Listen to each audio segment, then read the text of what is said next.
Sud Radio, la France de Polonie. On va parler ce matin du Bitcoin, cette monnaie virtuelle qui s'est envolée tout au long de l'année 2017 avant de s'effondrer à la veille de Noël, puis de remonter ces derniers jours.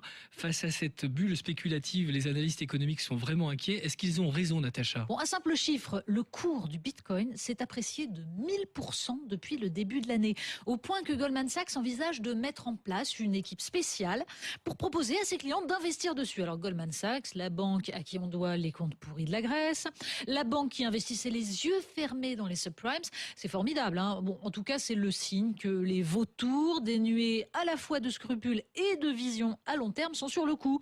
Ça veut dire que cette monnaie virtuelle inventée pour des échanges loin de tout contrôle est bel et bien devenue l'objet donc d'une bulle spéculative. Alors justement, comment est-ce que c'est possible ? Finalement, comment ça marche ? Ça marche sur un système de création de monnaie à partir d'algorithmes tenant compte de toutes les transactions déjà effectuées, un système qu'on appelle blockchain et qui accessoirement consomme autant d'énergie que la Hongrie tout entière. Mais la question est surtout à quoi ça sert ? Parce qu'une monnaie, c'est censé s'appuyer sur une économie qui génère de la richesse ou sur un métal précieux que l'on considère comme une réserve. Et une monnaie est l'apanage d'un État. Elle lui permet de contrôler les acteurs économiques, de maîtriser à peu près sa politique budgétaire. D'où l'enjeu d'ailleurs que constitue la souveraineté monétaire. Parce qu'elle seule permet de relancer par un peu d'inflation une économie fatiguée ou de freiner les surchauffes, de favoriser le crédit ou l'épargne. Or, même si le Bitcoin est encore marginal, il est le premier pas vers le contournement des États en matière de monnaie. Voilà pour le Bitcoin, mais il y a également ces monnaies locales qui suscitent un véritable engouement et qui ne concernent pas les banques centrales. Bien sûr, et d'ailleurs certaines connaissent un certain succès, l'Eusko par exemple au Pays Basque. Mais même s'il s'agit dans les deux cas de s'affranchir du système bancaire, les monnaies locales le font au nom d'une économie réelle, de proximité. Les monnaies virtuelles sont au contraire une façon d'ajouter de la spéculation en s'affranchissant de tout contrôle. Il ne s'agit à aucun moment de retrouver une autonomie des citoyens dans leurs échanges, mais au contraire de mêler Wall Street et la Silicon Valley pour faire en sorte que les États ne puissent plus réguler d'aucune manière les mouvements de capitaux.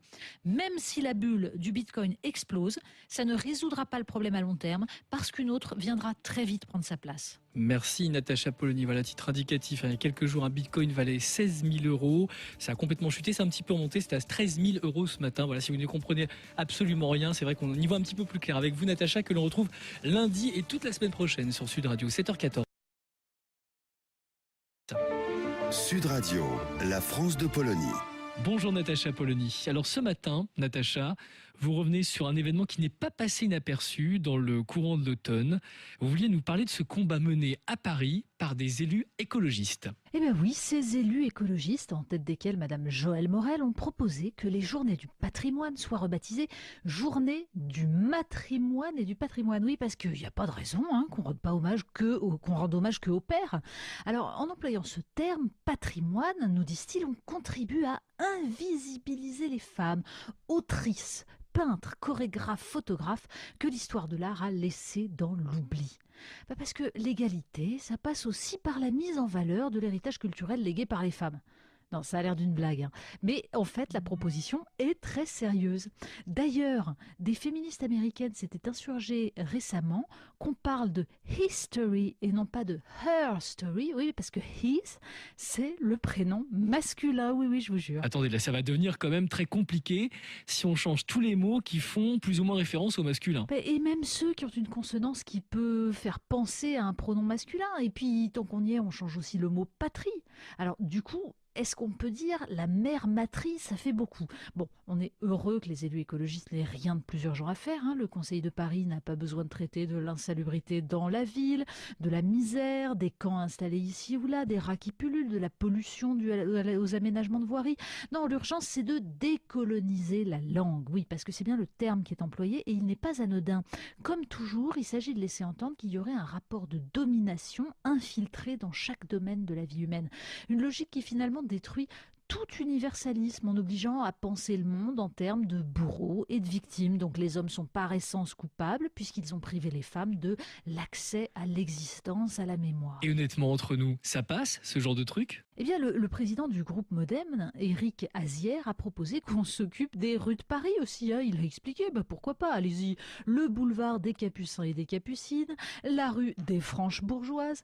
Alors ça, c'est une réponse qui, selon les élus verts, montre toute l'étendue du travail à mener pour l'égalité femmes-hommes et par ricochet du côté réactionnaire du président de groupe. Oui, la merveille, elle est là. Si vous vous opposez, c'est que vous soutenez cette aliénation. Vous êtes bourreau et complice de bourreau. Le principe d'une idéologie, c'est qu'elle ne peut pas être réfutée. Non, jamais. Elle tourne en boucle. Et ses adeptes pousseront chaque jour un peu plus loin, persuadés qu'ils sont l'avant-garde du bien. Merci Natacha Polony. Radio, la France de Polonie. Bonjour Natacha Polony. Jeudi dernier, l'Académie française a rendu un avis profondément négatif sur l'écriture inclusive, expliquant qu'elle représentait un péril mortel pour la langue française. Est-ce que l'Académie a exagéré ? Bon, depuis jeudi, on entend des ricanements. Alors évidemment, de la part de la militante féministe Caroline Dehaas, qui a ironisé sur Twitter par « on va tous mourir ».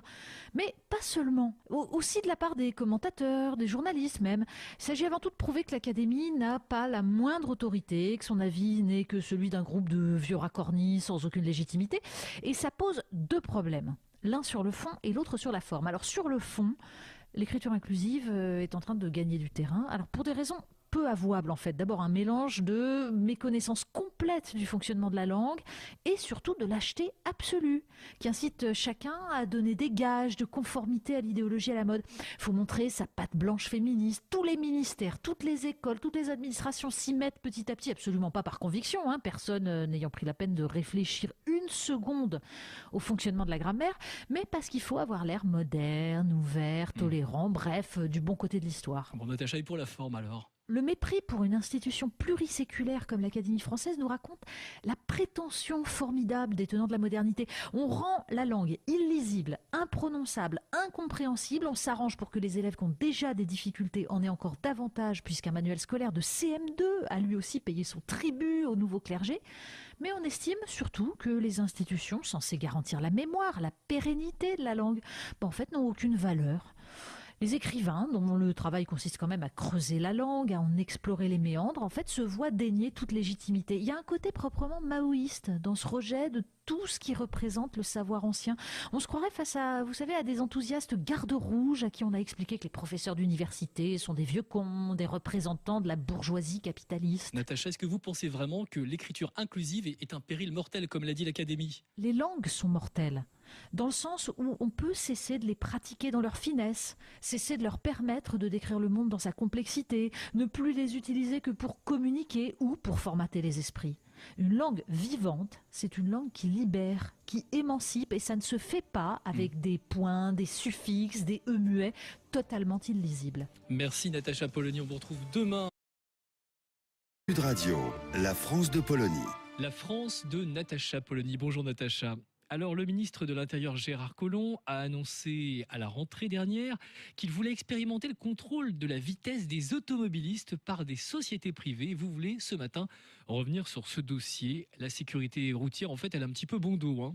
Oui, alors on va être très clair. Éviter des morts, des handicapés, des familles brisées, c'est un enjeu absolument essentiel. Mais là, c'est vraiment pas sûr qu'on parle de ça. Aujourd'hui, il y a 400 voitures banalisées qui sont équipées de radars embarqués, conduites par des policiers. Et là, l'idée, c'est donc de confier la conduite à des agents de sociétés privées avec un itinéraire défini par GPS. Le but, c'est de multiplier par 2 le nombre de voitures banalisées circulant sur les routes. Alors, on va rappeler quelques chiffres. Entre 2015 et 2016, il y a eu une hausse de 20% du nombre de flashs et une augmentation des PV, ce qui fait qu'il y a près de 1 milliard qui sont rentrés dans les caisses de l'État. On imagine la manne avec cette privatisation, 2,2 milliards qui sont envisagés selon l'association 40 millions d'automobilistes. La plupart des PV concernent en fait des dépassements de moins de 20 km/h. Et surtout, rappelons-le, le nombre de morts n'a pas baissé malgré l'explosion des PV. Donc en fait, il n'y a pas de lien véritable. Bon, alors le ministre a dit que ce sera pour mettre davantage de policiers en bas de chez nous. Là, il faut quand même bien faire des économies, c'est ça l'idée ? Alors déjà, si les policiers, si on les déchargeait des tâches administratives délirantes, des surveillances de trajets de détenus, des encadrements de délégations étrangères, notamment à Paris, et on économiserait énormément de postes. Et c'est ça les revendications des syndicats de policiers. Resserrer l'État sur ses tâches régaliennes, c'est l'argument qui permet de vendre à la découpe. Souvenez-vous, le gouvernement Villepin qui a privatisé les autoroutes. On nous a expliqué que le privé ferait ça tellement mieux, que ça permettrait de réduire la dette. Moralité en 10 ans, plus 20% sur les péages et une rentabilité de 20 à 25% pour les concessionnaires. Mais après tout, Natacha, on peut se poser toutes les questions. Est-ce qu'il est vraiment nécessaire que ce soit des policiers qui verbalisent ? En fait, c'est une question de légitimité. Les automobilistes ont l'impression d'être des vaches à lait du système, mais ils y consentent parce que c'est l'État qui fait ce travail, c'est-à-dire l'incarnation de la volonté des citoyens. Du coup, c'est acceptable. Là, Gérard Collomb explique que ce seront toujours des policiers qui dresseront les PV. D'accord, un fonctionnaire dans un centre de traitement, c'est-à-dire pas du tout des policiers présents. Et surtout, il nous dit que les sociétés ne seront pas rémunérées au nombre de PV dressés, donc elles ne se seront pas tentées de faire du chiffre. Oui, sauf qu'elles seront rémunérées au temps passé sur la route par le radar. Actuellement, c'est à peu près 1 heure par jour, c'est pas assez rentabilisé. Et ils espèrent 8 heures par jour. Donc ça revient au même. Ce sera au nombre de PV puisqu'ils vont augmenter. Donc ça s'appelle une nouvelle taxe ou une nouvelle tonte. Merci Natacha Polony.